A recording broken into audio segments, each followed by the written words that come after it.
Good afternoon. Welcome to the final session on this last day of Learning with Love, the 2025 PFLAG National Convention. My name is Sarah Egelhock. My pronouns are she, her, and hers, and I am a citizen of the Pawnee Nation of Oklahoma, where I'm also the president of an organization called ACES, where we strive to create an environment to support more Indigenous people in the STEM fields, science, technology, engineering, and math.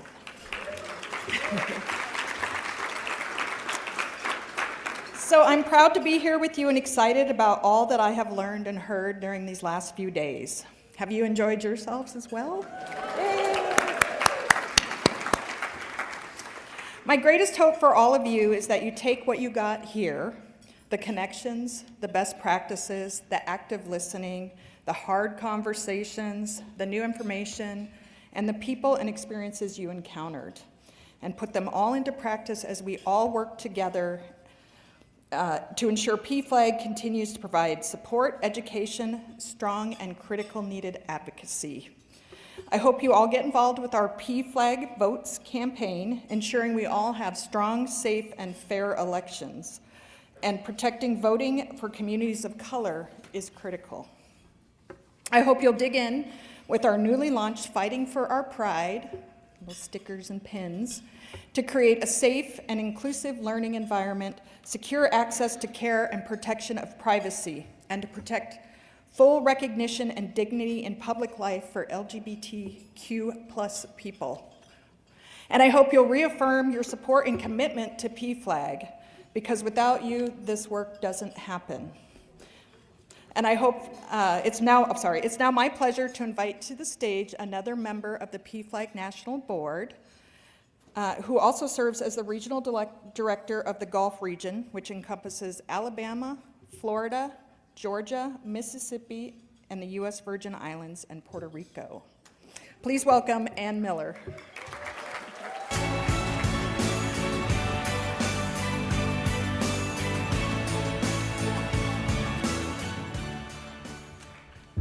Thank you, Sarah, and hello, everyone. Wasn't this a fantastic convention?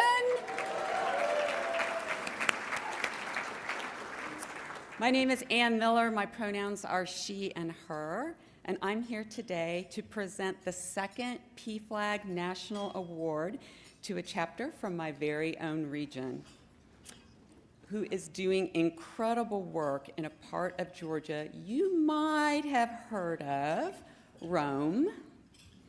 Yes, Rome, Georgia, home to a certain congresswoman who shall remain nameless here, but whose vitriol against all those that we love is well known.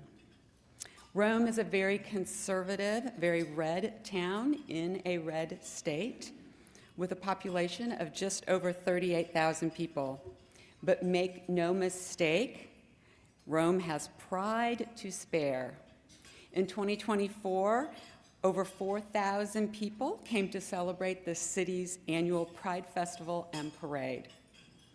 PFLAG Rome has had a huge impact on the surrounding area, participating and hosting over 40 events in their community in just 1 year.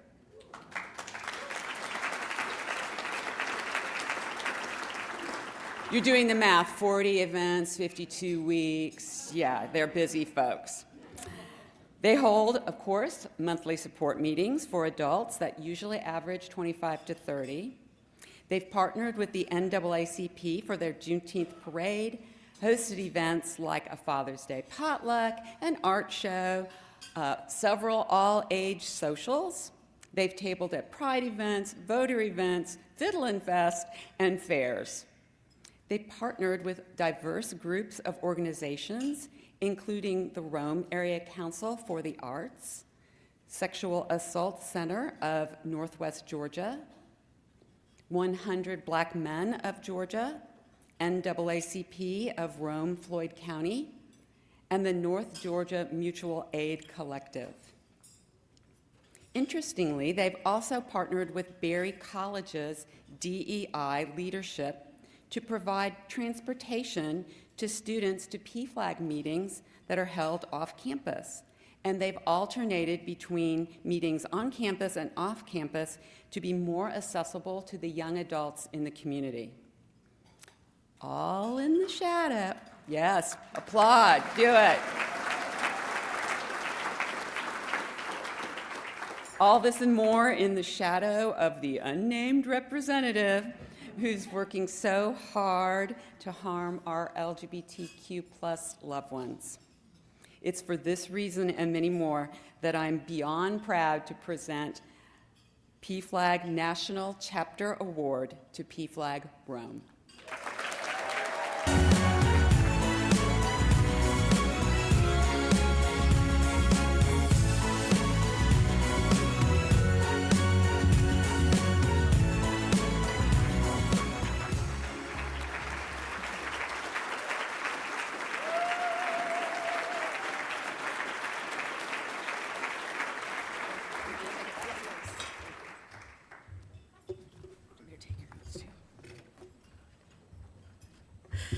Thank you so much. As Ann said, my name is Lynn Green, she, her pronouns, and I'm the president of PFLAG Rome.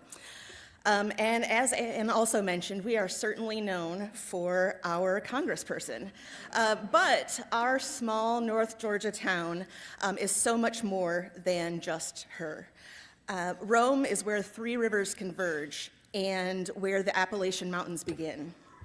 When our chapter first began in 2021, we were just a handful of people sitting in a Zoom call, holding space for one another, all searching for community in a place where being seen and supported felt and was risky.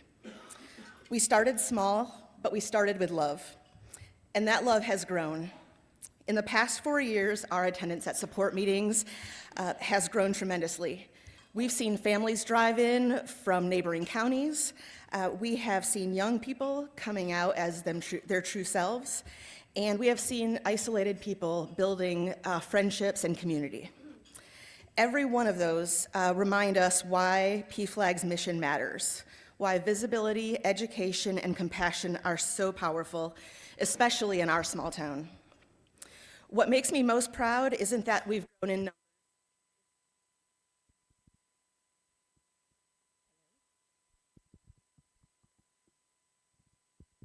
Hello? Oh.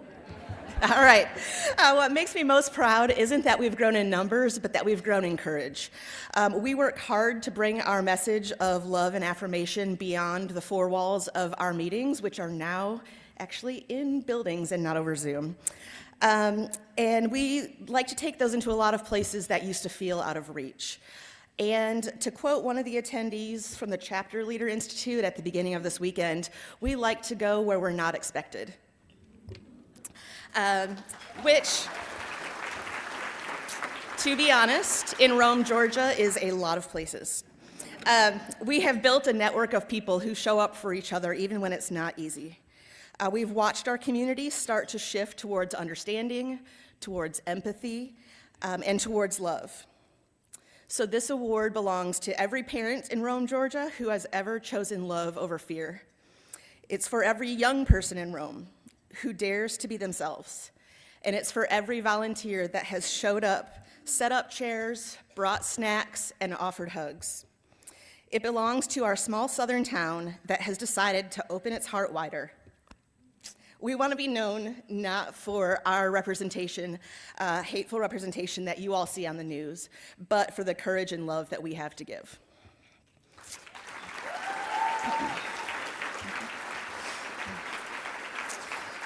So while this award is an incredible honor for us, the work doesn't stop here. It reminds us of what a large impact a small group can have, and that local love is national impact. Thank you again.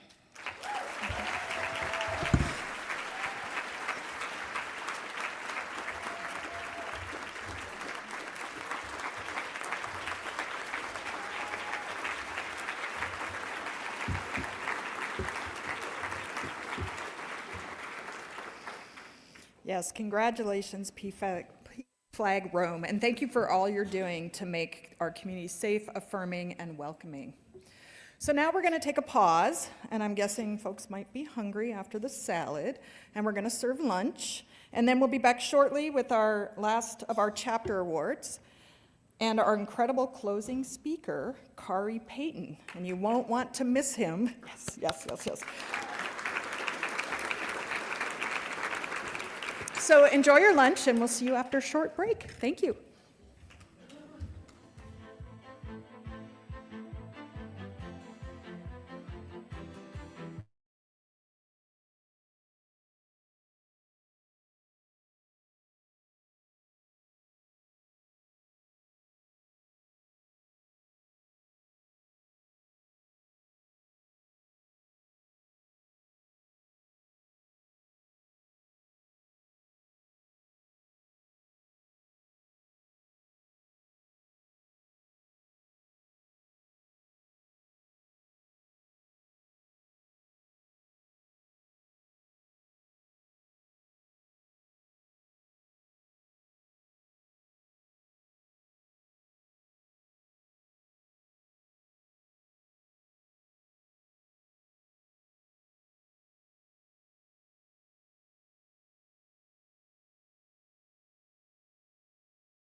National, as well as a proud military spouse and a proud PFLAG mom of a gay son.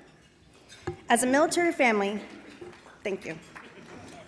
As a military family, we are so grateful for PFLAG's work, especially for partnering with Modern Military Association of America, MMAA,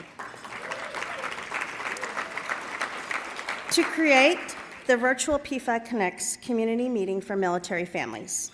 The support our families need is unique, especially now. And PFLAG National has dug into the work and created so many connections for our families. I'm happy to be here today for our next PFLAG National Chapter Award to PFLAG Enfield in the state of Connecticut.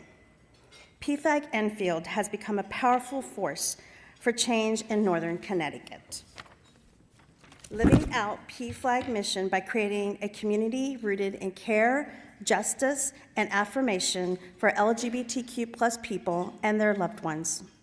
Since its founding in 2022, the chapter has grown rapidly, offering essential support services, bold advocacy, and inclusive programming that continues to transform lives in a region where LGBTQ plus visibility and inclusion face real challenges.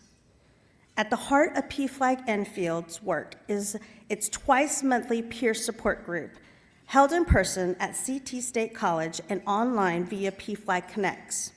These in-person and virtual options ensure accessibility and safety for all who need a place to be heard, accepted, and supported. These meetings provide more than just emotional support. They are community lifelines for people who might otherwise feel isolated.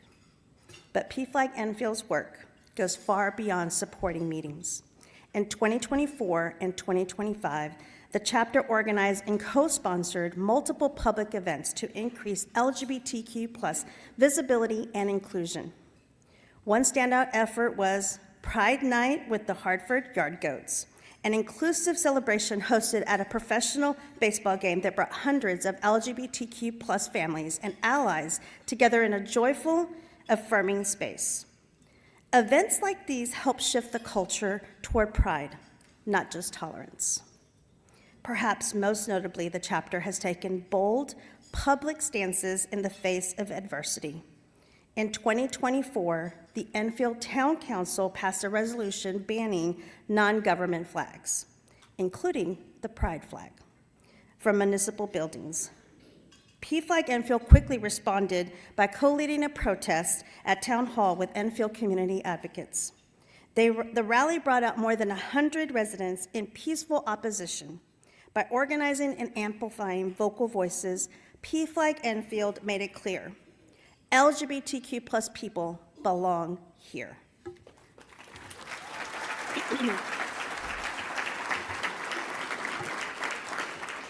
This is what makes this chapter unique. In a region where resistance to LGBTQ plus inclusion runs deep, PFLAG Enfield has chosen not to shy away from controversy, but to meet it with action, education, and most importantly, love. Their approach blends support, advocacy, and education in equal measure, offering care to individuals while working to transform the system and culture around them. PFLAG Enfield doesn't just provide services. They build relationships, empower families, and lead with courage. In all these ways, PFLAG Enfield is creating the world PFLAG envisions, a place where LGBTQ plus people and those who love them can live openly, safely, and with pride. Despite tough odds, this chapter is lighting the path forward, not just for their town, but as an inspiring example for communities everywhere. Please join me in congratulating PFLAG National Chapter Award honorees, PFLAG Enfield.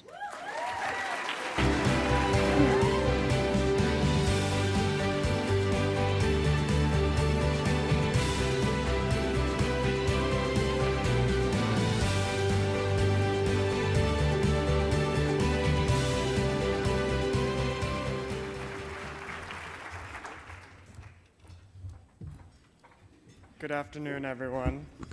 My name is Brandon. My pronouns are he and him, and I'm the president of PFLAG Enfield.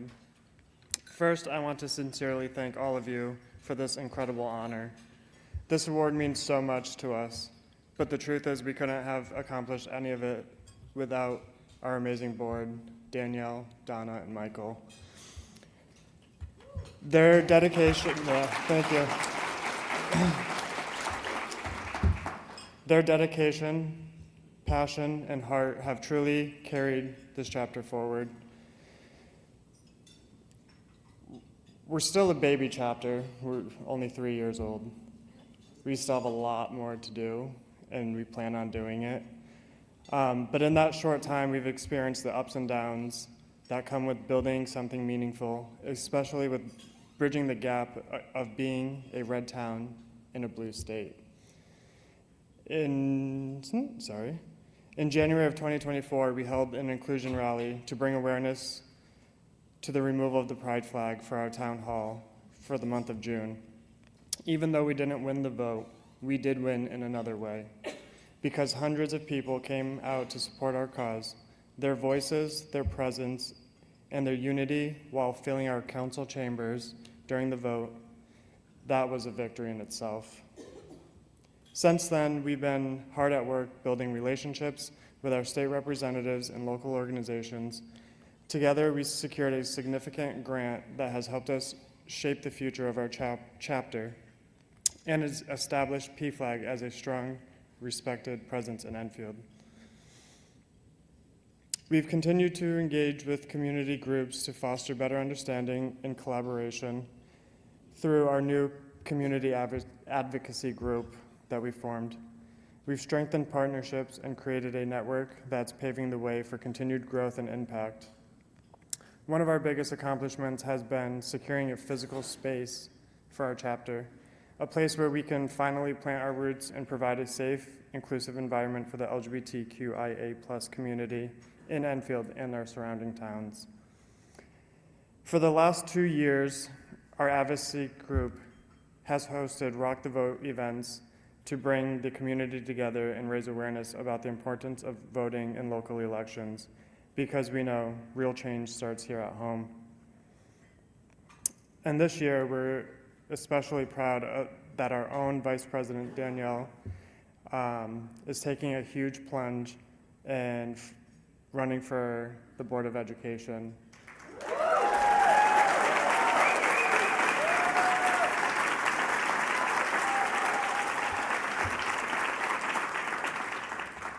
Her voice and leadership will help us strengthen our presence in our schools and ensure better support for LGBTQIA+ youth across our community.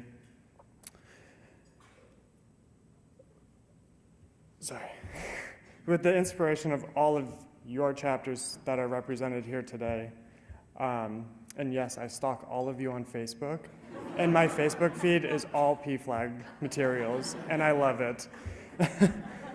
It has truly driven us to continue the good fight forward, to keep showing up, speaking out, and creating safe spaces where everyone feels seen, valued, and safe.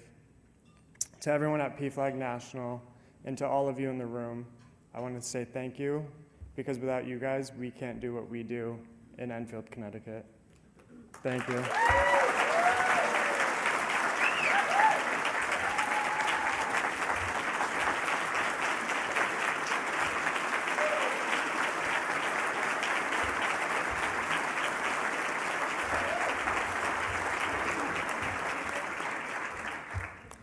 Wow, congratulations, Brandon, and go PFLAG Enfield.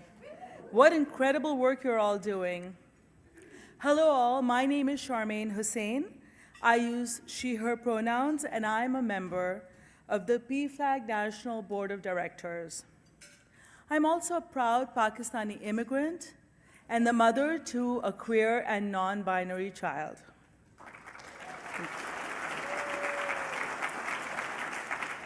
Meeting all of you this weekend has been incredibly inspiring for me as a PFLAG leader and as a parent.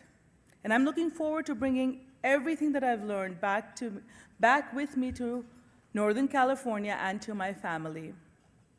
But today, I'm here to present our final chapter award for the weekend to a chapter from my home state, PFLAG Fresno.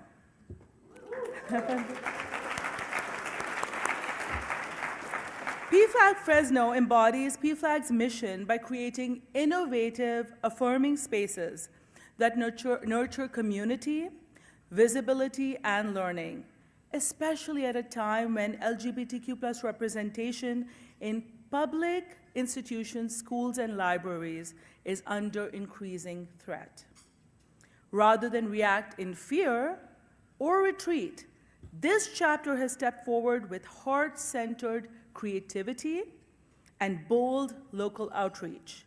The list of their activities and actions is very long, but I want to bring particular attention to their Little Queer Library, which was started in October 2023 and has over 1,200 inclusive books.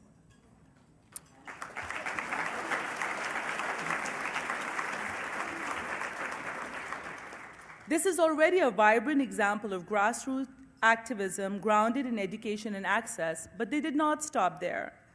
The very next year, in early 2024, the chapter launched a queer book club, providing a regular space for deeper dialogue around queer stories, identities, and intersectionalities.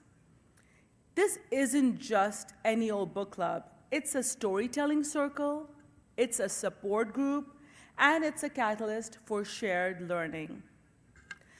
PFLAG Fresno's work is especially notable given the broader climate that we all know of book bans, curriculum censorship, and anti-LGBTQ+ policy attacks. In the face of these odds, they have chosen not just to persist, not just to resist, but to innovate. Their programs reflect the power of joyful, unapologetic visibility and affirm the belief that community connection in itself is a form of advocacy. Through accessible literacy, inclusive programming, and hands-on creativity, as well as bold shows of advocacy all the way to the state capitol, PFLAG Fresno is building the world that all of us here envision, one that is caring, just, and affirming. Not someday, but right now, right in their own backyard and their own neighborhood, which is why I am so deeply proud to present this last 2025 PFLAG National Chapter Award to PFLAG Fresno.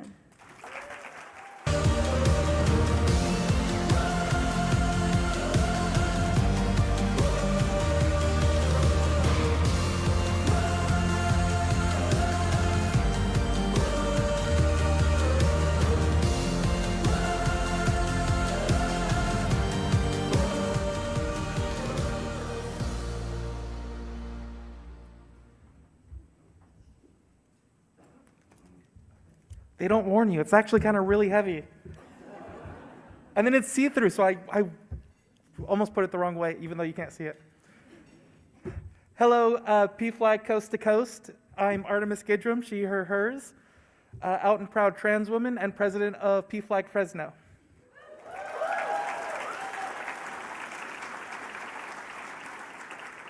I was going to call this conglomeration PFLAG National, but then I Googled it, and apparently somebody already took it. I'd like to thank you all for this award. It means so much for me and for my board and for my city. You know, especially in a time in which a lot of us haven't had it easy, whether in our personal lives or just nationally, politically, where the climate is in the world. I think I'm going through my entire board. I think we've all broken down and ugly cried at a board meeting at one point or another. If you haven't done it, it's cathartic. I suggest it. And I'm very glad to have them there for me. I want to make sure to say their names because they've all been amazing and they've all been a part of this. There's Nadine, Sarah, Erin, Tasha, Maddie, or Madison if I'm upset with her, Misty, Terry, Chels, Crow, and of course Drew, who is here, and he's a wonderful VP for me right now. Give him, yeah.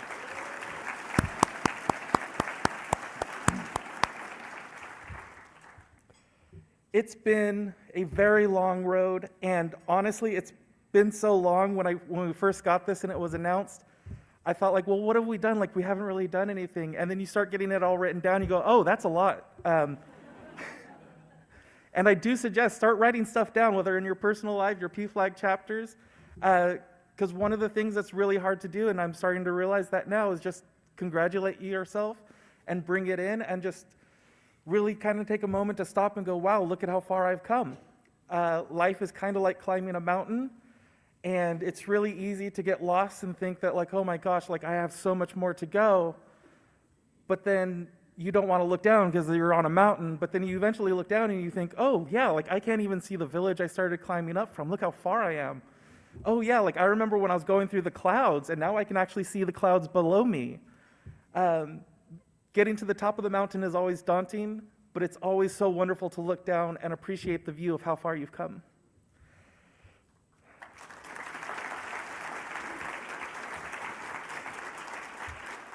To go really quickly, Drew, I'm sorry, I'm not going to read all of what is on here, but we've worked with physicians to create an education system within UCSF Fresno. We've created our Queer Little Library, which you've heard about. We're creating a pride-colored blanket, which is a fantastic project. We have these little granny squares made up of all the pride colors. We formed a monthly therapist peer consultation group, which, heads up, I'm going back to school to become a licensed therapist. I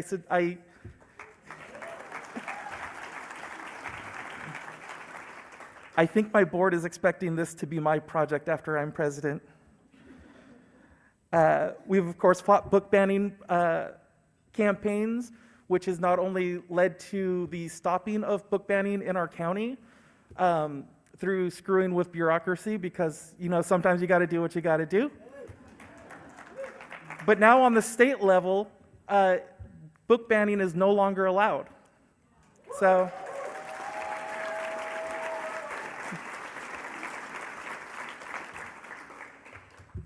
and one of my favorite things we did is we took a tour bus filled with 20, 30 people.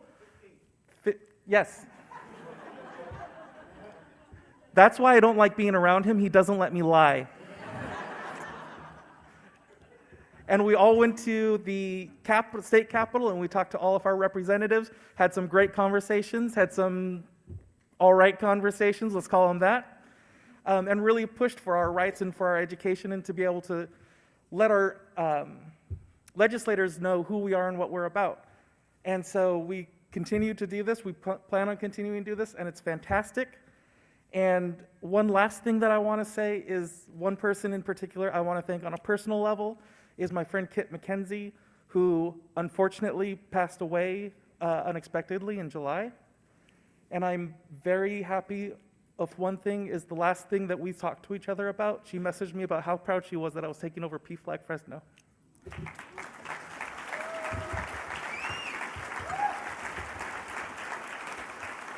Thank you so much, and have a wonderful rest of your day and safe travels back home.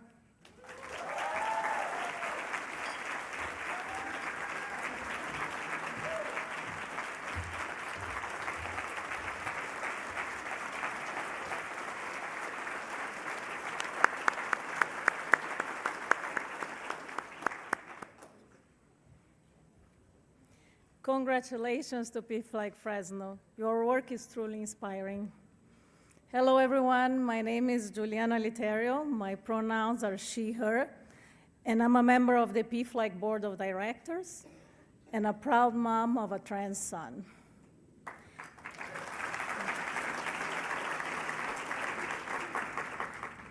I'm honored to be here to introduce our closing keynote speaker because his story is so meaningful, his voice is so powerful and critical, and because even though we're very different, as parents of trans kids, we have shared the same path.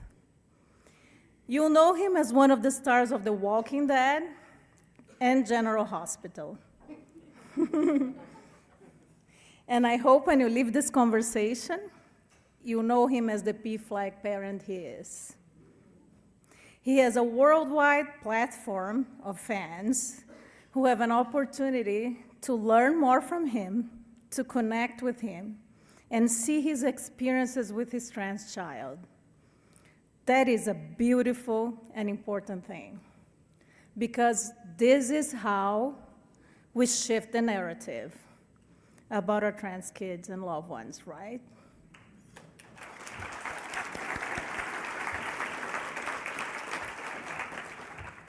When he introduced his son Carter to the world back in 2020, he used that moment not just to share his pride on his kid, but to educate his fans by saying, "This is not about the trappings of our body. This is not about dresses and pants. This is about our minds and how we love ourselves." Beautiful.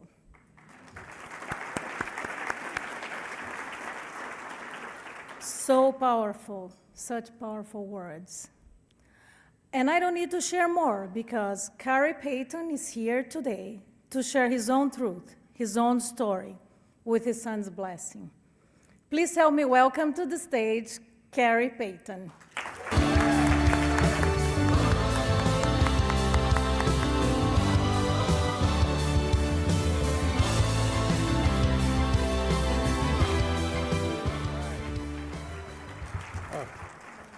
Hey, I don't. All right. How we doing? What's your name? My name is Makeda. Makeda? Nice to meet you. Thank you, sir. Give Makeda a hand.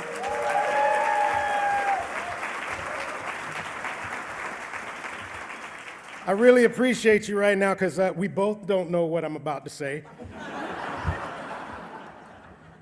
Thank you for the wonderful intro, Juliana. I appreciate it. It makes me sound pretty good. You might even give me a few minutes to give me the benefit of the doubt. I just want to say, whoever went about the security measure of pretending that we are a drunken, raucous wedding party. I got in late last night.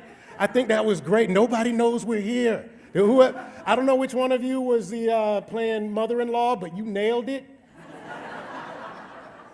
I think you tackled somebody. That was incredible. I'm not worried about us having anything in common. Obviously, I'm here because we have people we love in common. We have people that we created that are beautiful in common. Created things that are mysterious in beautiful ways. It's funny, it's one thing when the mystery is like when you're like in a green van with your 3 best friends and your dog Scooby. It's very exciting for that half hour. But when we're talking about our kids, oh, by the way, he, him.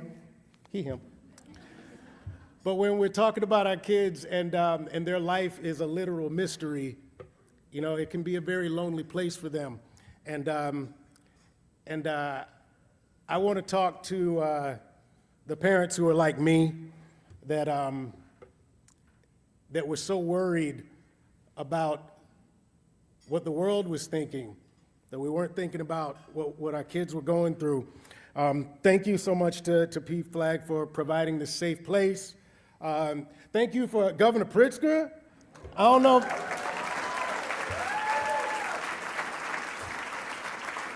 It might be that I'm from Athens, Georgia, at University of Georgia, but I love me a bulldog.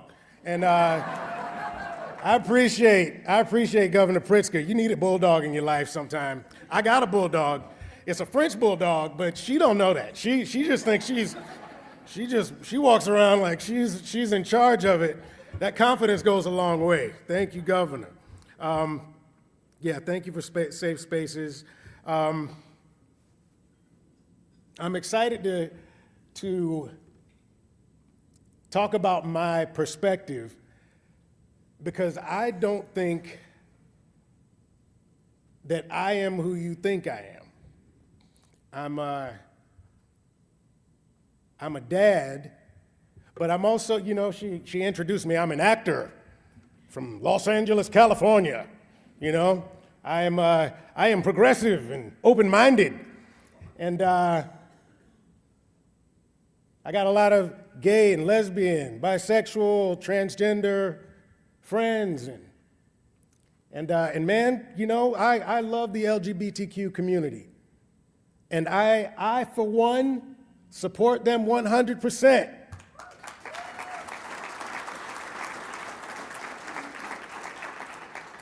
And then at 9 years old, my kid told me he was transgender. And I said, okay, I'm fine with it. Hold on, what? I'm totally fine with that. You know, look at me. Hollywood. Are you sure about that? Let's get some counseling. Let's have a conversation. I started to get worried.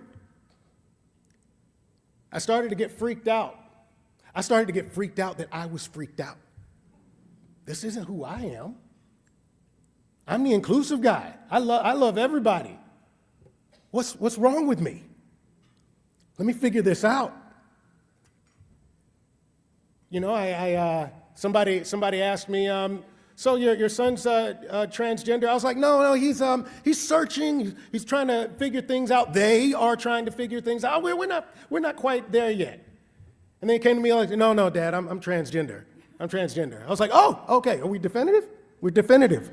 All right, great. I'm gonna file that away. We're definitive. He's transgender, and I'm fine with it. But the truth is that I wasn't fine with it. And I want to use this moment to talk to other parents who were like me, who were scared and who were worried, and for whatever reason, they weren't fine with it. But they did know one thing. They knew they loved their kid, and they weren't going anywhere. I got feelings I got to work through. There's nothing wrong with that. Stay here. Stay with me. Let's work through this, okay? Because I think I understand maybe why that is. See, before I had a kid, I dreamed about having a kid. I had all kinds of ideas about what was going on with my kid. Even before he was born, I was like, you know, I just started, maybe it's being a dad. I was thinking about having a boy, you know? I was thinking about being in the backyard, you know, getting the baseball and glove out, throwing with my son, playing a little catch, you know? And then we get that ultrasound, turns out, oh, it's a girl. Biologically female girl. I was like, okay, you know what? Little rewrite, no problem, I can get behind this. Let me just rewrite that real quick. It's gonna be a girl, maybe we could still play catch, that's fine, you know what? But hey, you know what I'm getting right now? I'm getting my daddy-daughter dance. That's what I'm getting. There you go, now we're talking. I'm gonna get dressed up, I'm gonna have on my arm, we're going to daddy-daughter dance, and we're going to have a moment. And then I start writing that story, the graduation dress story. Man, look at her. Turning into a little woman. Is she wearing a little heel? Look at that. That's crazy. Look how beautiful. I can see it before it's ever happened. And then your kid comes to you and they say, hey, hold on, wait a minute. That story you're writing, I got ideas. I got 4 kids. I love being a dad. God, I love it. I feel like I'm sitting there watching 4 movies that I got in production, you know? I am the producer. I came up with this idea, you know? I had the bubble of an idea. And now here we go, here it's starting. I was writing how this thing is gonna go, you know? I have directed it to go in a certain situation. I have written it to follow a certain plot. And never in any of those productions had I written in that they were going to be persecuted for existing.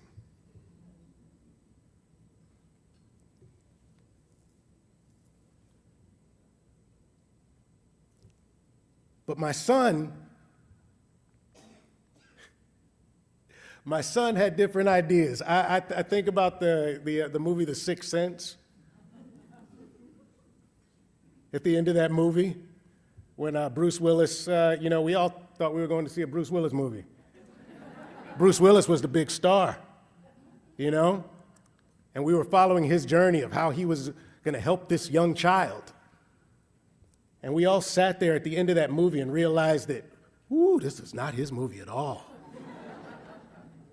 And then we all go back at all of those moments in that movie and go, how did I miss that? How did I not see that? It all seems so obvious that this was never his story. This was never the story that he was trying to tell. And my son, I go back and I love that my son lets me tell this story. When he was getting potty trained, he was just out of getting potty trained, and I noticed that after he came out of the bathroom, he had a wad of toilet paper, and he rolled it up in a nice little ball, and he shoved it in his pants, got in there, and he was like, okay, good to go. And I was like, babe, what you doing there? It's like, I don't know, just feels better. It feels weird without it. It feels better. And I was like, oh, okay, you're worried about accidents. You're worried about whatever, And then looking back, like innately, something was missing. His brain was telling him something was missing. All of these little moments, all of these moments where I was like, yeah, it's my tomboy. He's a tomboy. That's why he's that way. I remember the moment that he was doing a dance in front of the elementary school. All of the boys at the end of the dance were supposed to cross their arms. All of the girls put their hands on their hips. And he walks up to the middle and he says, why? My shy little kid.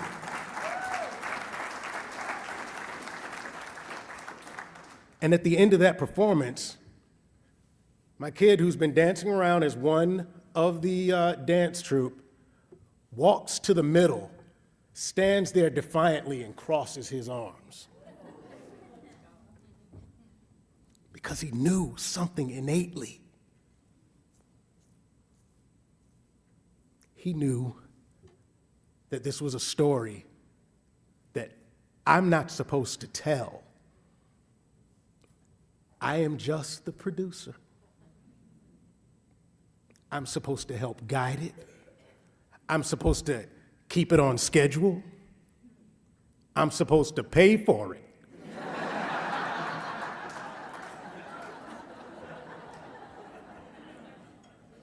But I am not the director. I am not the writer.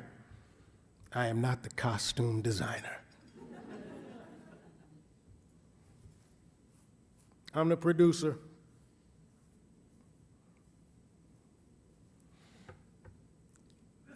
One of the things that reminds me to stay open, because I was so fearful of what the world was thinking, I did this thing. I blinded myself to my kids' experience. I was so worried about no, this isn't right. This isn't how I have this plan. And what if you go out into the world and who's going to protect you? What I didn't realize is that my kid was being hurt already by not saying who he was, by not being told by society that this was even an option. When he was younger, we got him a book about being transgender.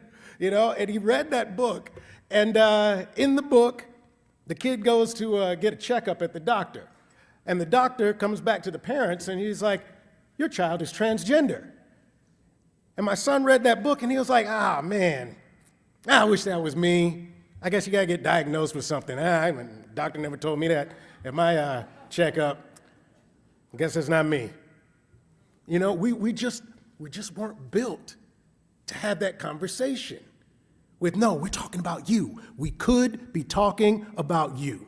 I'm so grateful to organizations like PFLAG because the only reason that I'm up here right now and that my son had a conversation with us about being transgender at the tender age of 9 years old is because another kid, let's call him Jesse, decided, no, I want to be Jessica.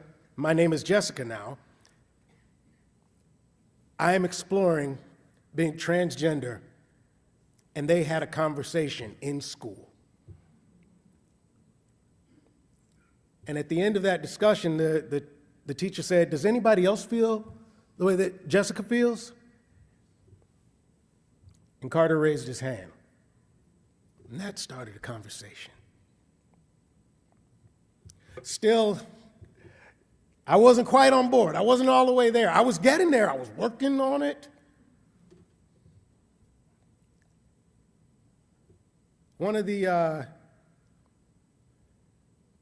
greatest moments of my life is when my son renamed himself. I thought long and hard about the name that I gave that little girl. It was a name from my culture. You know, it was a name that I thought, you know what, this is a great little girl's name. But this is also, she's gonna be able to grow into that name. It's gonna be a powerful woman's name. When she walks in there, they're gonna be like, ooh, you know who's coming to town? You know who's coming to work today? We better keep it together. It's a powerful woman's name. I had thought long and hard about it. This was part of my story. That was gonna be her story. The thing about rewriting is, it gets better in the rewriting. He took my story. He took my name. And he said, you know, Dad, I've got some ideas. I'll get back to you. My name is Khary with a K. My mom got on a roll. My brother is named after our cousin who's near my mom's age, Curlin. But she changed the C to a K. Khary with a K, Curlin with a K. Curtis, named after my mom's oldest brother. Changed the C, Curtis with a K. At the time, his only cousin was named Kian with a K. My son told me his name was Carter, that I could call him Carter with a K, because he's one of the boys.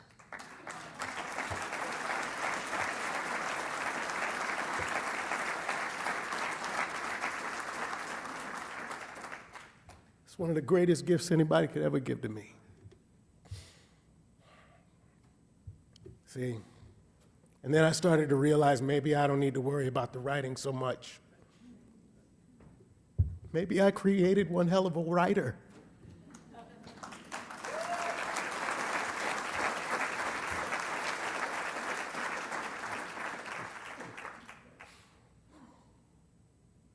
People ask me a lot of times, you know, you got a transgender kid. You seem like you got it all together. You're figuring it out, you know? What advice do you have? And I've had some bumps, and I figured out some things, and I do have some advice. Number one, tell your kids you love them. Say it out loud. Don't let them wonder. I know you say it in your actions, and you say it in the things that you do and feel. Say it out loud. I love you. I love you so much. Do you have any idea how much I love you? You know I love you, right? Say them all together if you want to. Say them all like that. Make them a little uncomfortable. Do it every day. They're going to remember it. They're going to remember it. Those moments matter. Those moments are, those fleeting moments are important. I have a, man, I talk too much. Where's the time go? There was a moment when my son was playing basketball. He was like 4 or 5 years old, real young. Had never scored a point playing basketball. He was, but my beautiful wife Tracy always says, you know what? Put your phone down. Put your phone down and watch. Just watch what's going on. You know, because you never know when they're going to look over at you. You know, and they're gonna notice if you're looking down or if you're looking at them.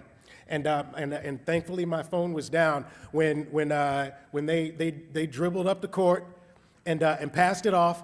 They passed it back. They put their hand in the face to defend them. They sidestepped to the side, bowed up, shot, swish. They ran back on defense, put their hands on their knees. He looked over at me and winked.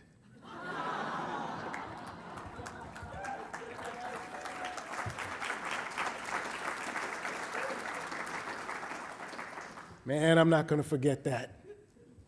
And it doesn't matter when you do that thing. When I was 45 years old, I was a part of this incredible show, The Walking Dead. We were the biggest show on television. We were having a premiere celebrating 100 episodes. And there were thousands of people at the Greek Theater in Los Angeles, California. We had this huge amphitheater that we were playing the premiere, and it was a big celebration. I got up in front of everybody, was center stage, and was leading this chant that was celebrating all of the characters that these people have grown to love. I had my mom and dad, I had them flown in, you know, for the celebration. It was raucous. It was a moment. It was incredible. And in that moment, I took a second to look over into the section where I remember my mom and dad were sitting. And I looked at my dad who was, you know, like many fathers of his generation. They weren't big talkers. He wasn't a big pat you on the back. He was like, you were doing what you were supposed to do. Well, I got to pat you on the back for. Do what you're supposed to do. You know what I mean? But I looked for him in that crowd.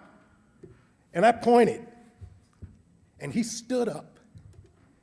And he had this wry smile on his face, like with his tongue sucking on his teeth.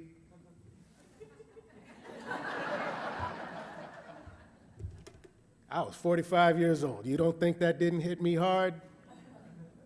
Best moments of my life.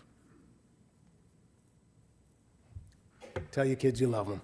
Number 2, when you're wrong, say you're wrong. Say you're sorry. Telling a kid they're sorry. A parent telling a kid, I'm sorry, my bad. Man, you know what that feels like? That feels like we're not adversaries. That feels like we're on the same team. That feels like, you know what? If I win means you win, that's a thing. My 14-year-old daughter, man, 14-year-old daughters, let me tell you something. I think I got it. I think I had it together maybe for a minute, and she is very good at telling me I don't. I was sitting there. I was like, here I am in dad tough love moment. I was like, that's right. That's right. Sometimes you just need to, you know, tell them how it is, and they need to, you know, straighten up and fly right. And, she's not reacting the way I think that this is not going the way the lip is trembling. That look in her eye, She's not making excuses. She's running out of options. What should I do? I don't know. It's really quiet. You should probably say something. What do I don't, you could say, I'm sorry. Should I don't know. That's like weakness though. No, that could be strength. Maybe we should, go ahead, say it out loud. Baby, I'm sorry. I'm sorry. But you're gonna be mad at me. No, I'm not mad at you. I'm mad at me. Let's do this. We're gonna start over. I'm sorry. I love you. We can do this again. say you're sorry. Say you're sorry. That moment, I feel so much more bonded to my kid. I mean, I feel like we're a team. I think she feels like we're a team too. Lastly, if you don't understand, it's all right. If you don't understand where your kid is at this moment, it's all right.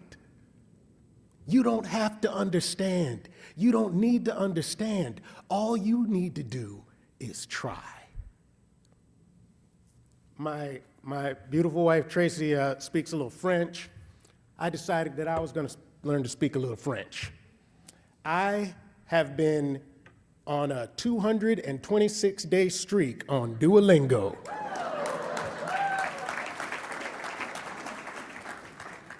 I still do not speak French.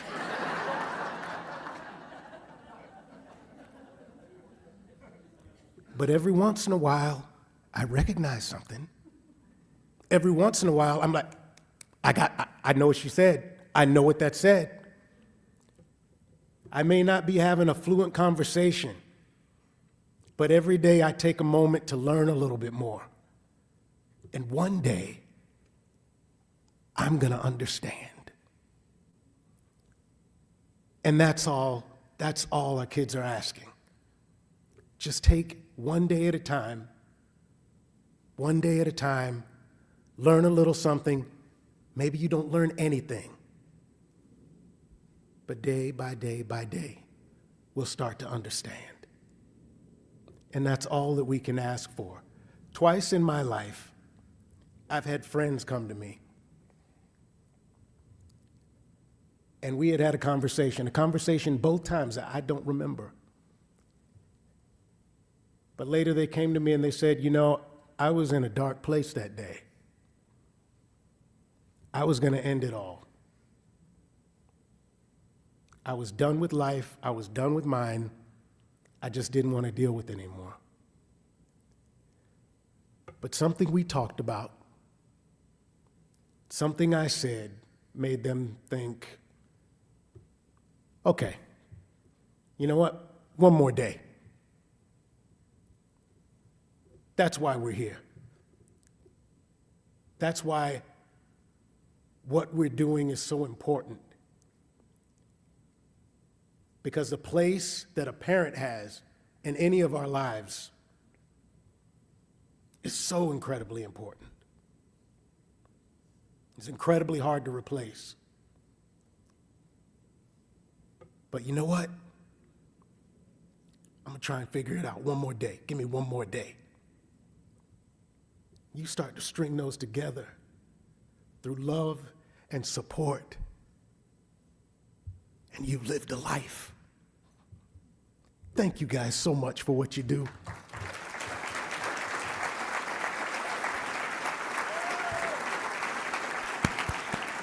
Thank you for being parents. Thank you for being family.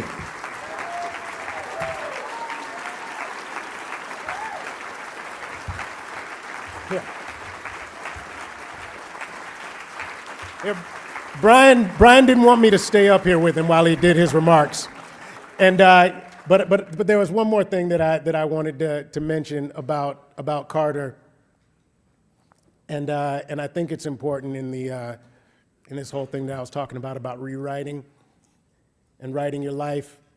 The last great rewrite of his film so far was really beautiful. We were talking about him having top surgery.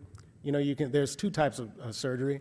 One leaves a pretty prominent scar, two scars, right here, and one doesn't. And me as a dad, I was like, well, obviously you want to get the one with no scar, you know, so you can look like a boy, because I remember that Carter was saying, you know what? I didn't ask for this. I just wanted to be born a boy. I didn't ask for this. I don't want to be a transgender boy. I want to be a boy. And then he went to Pride. And he saw all these guys walking around with their shirts off. Buff, strong, with scars through the middle of their abdomen. and he knew that they were just like him. And he started to rewrite. And we were sitting there talking to the doctor, and she said, "Which way do you want to go?" And he said, "I want the scars." And I was like, "No, you don't. You want to..." He said, "Yeah, Dad, I want the scars. Because these are my people now. This is my family. And when I walk through Pride with my shirt off, there's going to be a kid there that's going to look at me and know they're not alone." What a great kid. God, what a great kid.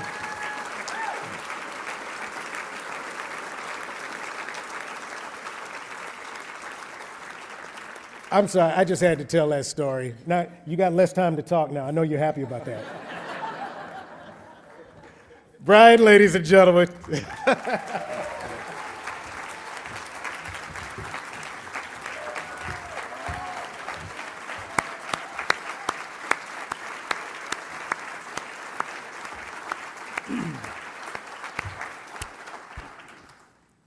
Khary, I'm going to try to say thank you without crying.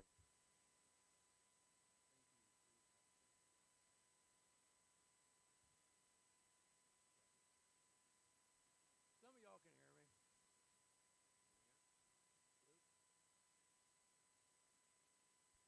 can hear me. Here? We good? I did it. Sorry. See what you did to me? Khary, thank you for your passion, truly, and your authenticity. It means the world to us. And we had breakfast this morning, and I think you will never know just how many lives you save by your voice. So thank you.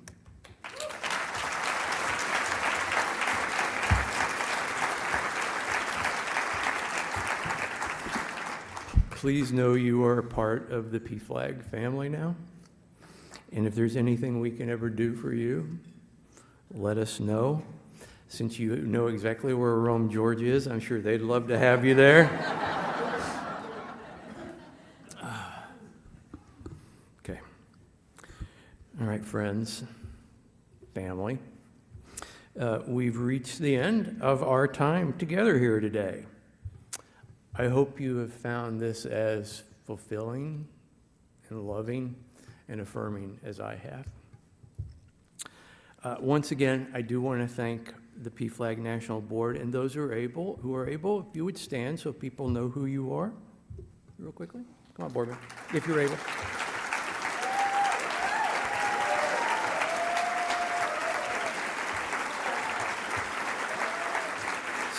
Same for regional directors.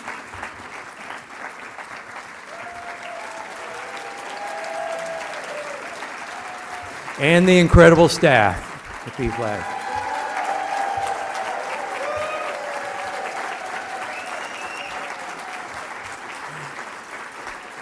And I could be wrong, but I think poor Rowan may be the one person standing out, or sitting out at the desk, so please give Rowan a shout out too.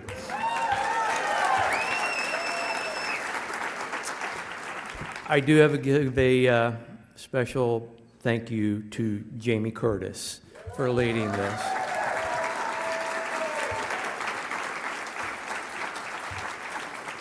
She always loved it when she would be in the office on Tuesdays and when I'd come in with ideas. And the two folks that everybody worked with her, but the two that did so much to help make this happen, Jamie Henkel and Liz Owen.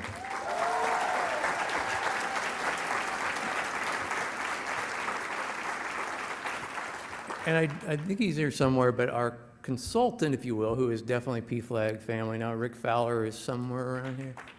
Come on. Thank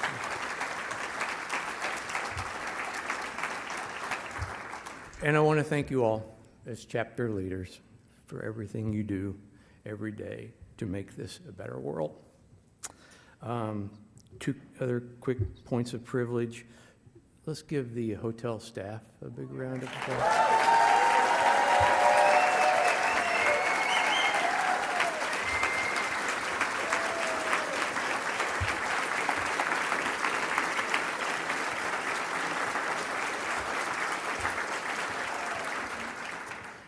And since I believe this is live streamed, I want to do one point of privilege. There's one PFLAGger who isn't able to be here today. She's going through some major health issues, a former board member. Everybody just give some love to Marcia Izumi from California, from our San Gabriel Valley chapter. And the last thank you, I want to thank all our corporate sponsors for their support in helping us put on this event. It matters. Okay, before I send you all off into the world to keep doing the amazing things you do to make a difference every day, I'd be remiss if I did not spend a quick moment reflecting on what brought us to this point and how we plan to keep moving forward. Of course, I don't need to tell you how incredibly traumatic, terrifying, and chaotic this year has been. You all are living it. We are all living it. Not only have we as a community been under attack, especially our trans loved ones, but our very democracy is being tested as never before, even here in Chicago. I must confess that at times I feel lost and deflated with all that is going on. And I know this sounds corny, but those of you who know I follow you on social media, I have only to look to you all to find my inspiration and resolve. You see, no matter how bad it gets, PFLAGgers don't back down very easy. Not when it's about their kids, their families, and their communities. This is not the first time we have been tested, nor sadly will it be the last.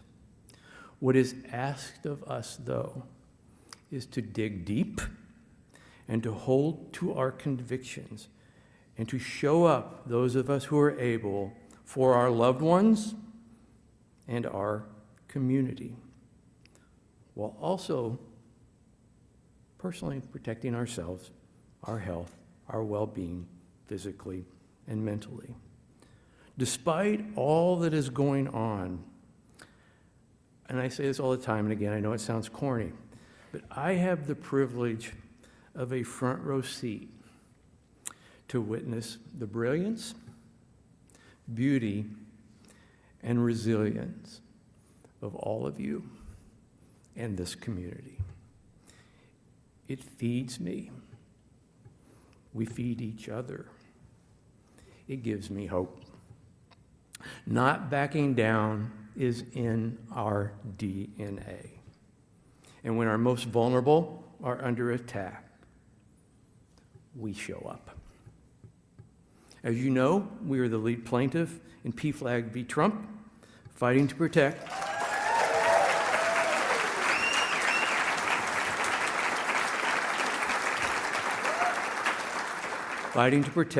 medically necessary care for trans people under the age of 19.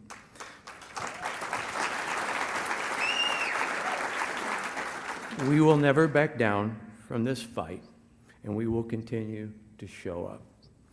Another point of privilege, I want to thank Lambda Legal and the ACLU for being our partners every step of the way. You don't hear this very often, but God love the lawyers. They are great. Our lawyers are great. We continue with litigation in Texas, North Carolina, and Missouri. We show up. We have also submitted multiple amicus briefs around issues such as LGBTQ plus inclusive literacy curriculum, forced outing in schools, restrictive school bathroom policies, and conversion therapy. We show up. At the state level, we continue to see the onslaught of bad bills being introduced. According to the ACLU, some 616 this year, the majority attacking our loved ones in the transgender community. Most of the bills were killed. That's good. Not so good, unfortunately, 71 passed into law, and that is far too many. There were some bright spots, and I'm so very proud of PFLAG chapters across the country, and I'm just going to name a few, and I know there's tons I could be naming here, but Portland, Maine, PFLAG Portland in Maine, where the chapter worked tirelessly to make sure an anti-trans athlete bills didn't see the light of day and died in committee. PFLAG Portland showed up. In Florida, oh, Florida. PFLAG chapters worked very closely with Equality Florida to ensure that more than a dozen bad bills didn't pass this last session. None. PFLAG chapters in Florida showed up. PFLAGers played an active role in working with Georgia Equality to kill most of the bad bills in Georgia. And even in the blue state of California, PFLAGers were called on to action and showed up. Go California! In North Carolina and Arizona, PFLAGers weighed in to help ensure governors vetoed bad legislation. PFLAGers showed up. Everywhere across the country, whenever we hear the call, PFLAGers show up. This is important, even when not successful. The engagement and the outreach to legislators, to your neighbors, to the media is critical, fundamental work for the long-term change. We have got to change the story. We have got to show up to do that, and I believe PFLAG is prepared for that task. And if this weekend has taught us anything, especially in these times, just how important community is and being together. In 2025, we hit a record, the most, and I think you've probably heard this before, but I love saying it. We hit, and sorry, Angel, if you're in the room, we hit a new record for the most PFLAG chapters founded in a single year. 40 new chapters. And I'm going to be a nerd, sorry, Liz. This is the little sheet my team panics when I carry around that has a list of them. And there are actually 2 new chapters that need to be added to that in the last week. Greenville, Tennessee, and Brunswick, Maine.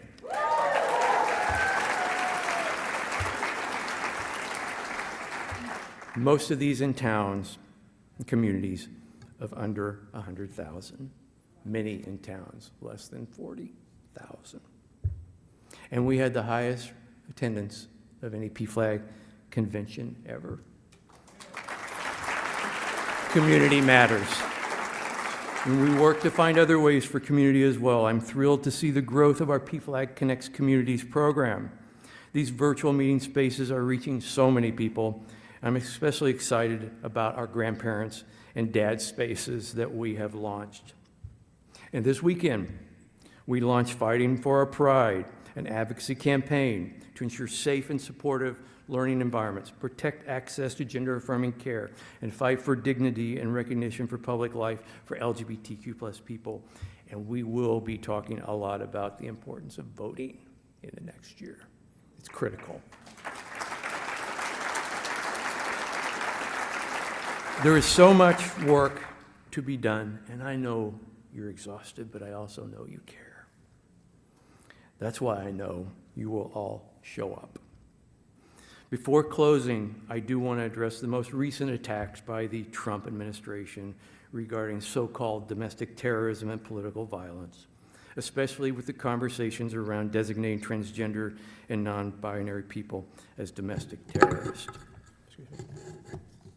This is clearly meant to scare us, and especially our trans loved ones. I want to assure you that my peers, my colleagues, all the organizations that we, PFLAG, work with, all the legal teams are looking very closely at this, and if anything happens, you will be the first to know, but we are on it. I can assure you of that. And let me be clear, as a cis gay white guy that doesn't have a trans or non-binary kid, I can't come close to knowing the fear and the pain that's in many of your hearts. But what I can do is I can promise you that I, the PFLAG team, this board, our regional directors, will do everything in our power to fight and advocate for you and your families.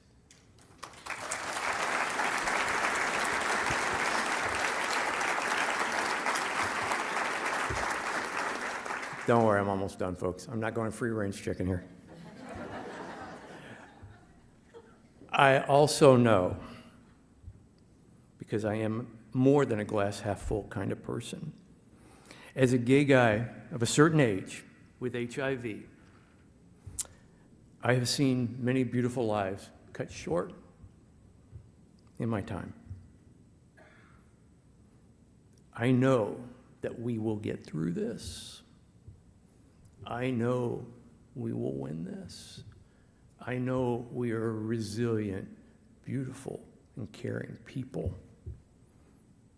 I believe that from the bottom of my heart, that progress is inevitable, and we will do it in the name of love and liberty. During Abraham Lincoln's inaugural address, he said, "The struggle of today is not altogether for today. It is for the vast future also. With a reliance on providence, all the more firm and earnest, let us proceed in the great task which events have devolved upon us." Please, proceed with the great task and know that PFLAG National is here for you. We will never back down. We will continue to show up. I believe in us.